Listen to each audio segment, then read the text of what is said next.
আজ নবান্নে রাজ্য মন্ত্রিসভার বৈঠক রয়েছে বিকেল 4টা নাগাদ গুরুত্বপূর্ণ বৈঠক রয়েছে বলে জানা যাচ্ছে। নবান্নে বৈঠক রয়েছে, বৈঠকে থাকবেন সমস্ত দপ্তরের মন্ত্রী সহ অন্যান্য আধিকারিকরা। একাধিক গুরুত্বপূর্ণ বিষয় নিয়ে এই বৈঠক হতে পারে বলে জানা যাচ্ছে। বৈঠকে সমস্ত দপ্তরের মন্ত্রী আধিকারিকরা উপস্থিত থাকবেন। খুব গুরুত্বপূর্ণ একাধিক বিষয় আজ উঠতে পারে নবান্নে রাজ্য মন্ত্রিসভার বৈঠক। বিস্তারিত জানবো, টেলিফোন লাইনে রয়েছেন প্রতিনিধি রাজা সাহা। রাজা, নবান্নে বিকেল 4টায় গুরুত্বপূর্ণ বৈঠক, বৈঠকের আলোচ্য সূচি কি হতে চলেছে?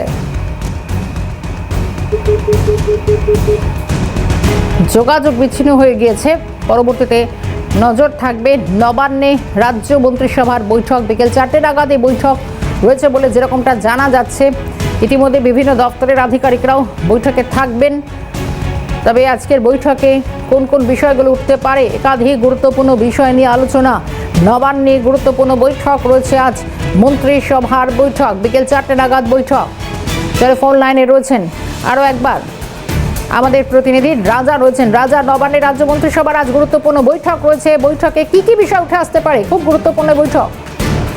দেখো, তোমায় বলি যে আজকে নবান্নে বিকেল 4টের সময় মন্ত্রিসভার গুরুত্বপূর্ণ বৈঠক। যে বৈঠকে যেটা মনে করা হচ্ছে যে শিক্ষক নিয়োগ নিয়ে আজকে বৈঠকে গুরুত্বপূর্ণ আলোচনা হতে পারে।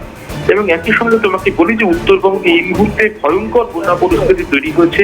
তিস্তায় যেভাবে প্রতি মুহূর্তে জল বাড়ছে তা কিন্তু এই মুহূর্তে চিন্তায় রাখছে রাজ্য সরকারকে।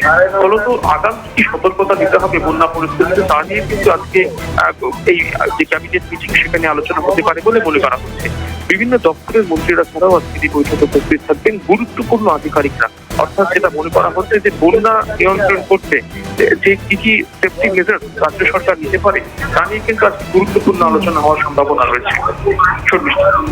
বেশ, নজর আমাদের থাকবে সেদিকে। রাজা, ধন্যবাদ জানাই। নবান্নে গুরুত্বপূর্ণ বৈঠক রয়েছে, রাজ্য মন্ত্রিসভার বৈঠক বিকেল 4টে ডাকা হচ্ছে এই বৈঠক।